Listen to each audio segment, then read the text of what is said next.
வணக்கம் தோழர்களே, இந்த காணொலியில் நம்ம என்ன விஷயத்தை பற்றி பார்க்க போகிறோம்னா வாரந்தோறும் கடமையை எப்படி முடிக்கிறத பற்றி தான் பார்க்க போகிறோம். சரி வாங்க, இப்போ இந்த காணொலிக்குள்ளே போகிறதுக்கு முன்னாடி ஒன்று போய் பார்த்துட்டு வந்துடுங்க.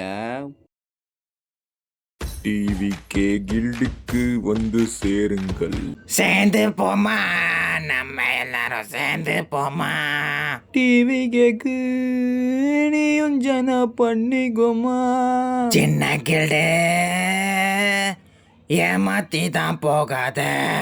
இந்த இளம் வாலிபரை போல புத்திசாலித்தனமாக யோசியுங்கள்.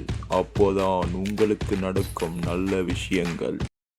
உங்களுக்கு நம்ம கில்ல சேர்றதுக்கான விருப்பம் இருந்துச்சுன்னா மறக்காமல் நம்ம டெலிகிராம் குரூப்பில் வந்து ஜாயின் பண்ணிக்கோங்க. இப்போ நான் சொல்லித்தர முறை எல்லாமே சுலபமானது. முதல்ல நம்ம கில்டுக்குள்ளே போய்க்கலாம். கில்டு முதலாளியை தொட்டுக்கலாம். நான் முதலாளி ஐயான்னு நினச்சேன், ஆனால் இது முதலாளி அம்மா.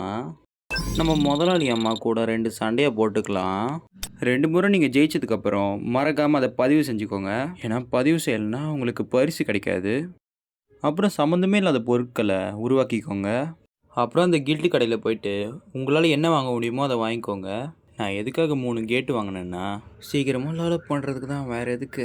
அப்புறம் சக்தியின் அழிவு 2 வாட்டி விளையாடிக்கோங்க. பரவாயில்ல, நம்மளுக்கு சொல்லிக்கிற அளவுக்கு இல்லைனாலும் ஓரளவுக்கு பரிசு கொடுத்துருக்கானுங்க. சரி, இப்போ நம்ம போய் சக்தியின் அழிவு 2 வாட்டி விளையாடிக்கலாம். ஓகே, இப்போ நம்ம சக்தியின் அழிவை 2 வாட்டி முடிச்சாச்சு. இப்போ இந்த பேட்டில் ஆஃப் கேஸுக்கு வந்துடுங்க. அலை 1 வந்து தேர்ந்தெடுங்க. ஒரு சாவியில் நீங்கள் போகிற மாதிரி இருந்தால் உங்களுக்கு நேரம் தான் வீணாகும். 2 சாவி நீங்கள் பயன்படுத்துறது மூலிமா 2 வாட்டி நீங்கள் விளையாடுற மாதிரி அது கணக்கெடுக்கும். அது மட்டும் இல்லாமல் உங்களுக்கு கிடைக்கக்கூடிய பரிசும் 2 மடங்கு கிடைக்கும். இப்போ நீங்கள் சுத்தமாக நேரத்தை வீணடிக்காமல் பேட்டில் ஆஃப் கேஸ் 5 தடவை விளையாடிக்கோங்க. 5 தடவை நம்ம விளையாடி முடிச்சாச்சு. ஆனால் ஒரு விஷயத்தை ஞாபகம் வச்சுக்கோங்க, 2 சாவி பயன்படுத்தினா மட்டும்தான் 5 விளையாட்டில் கடமை முடியும்.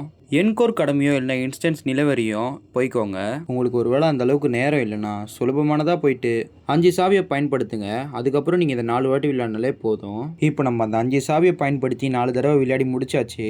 இதுக்கு மேலே இருக்கிற வாரத்தோற கடமையெல்லாம் 5 தடவை கில்டுக்கு அட்டண்டன்ஸ் போடுறதும் 20 தடவை தினசரி கில்டு கடமையை முடிக்கிறதும் தான்.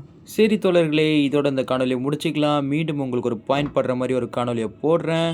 போயிட்டு வரேன்.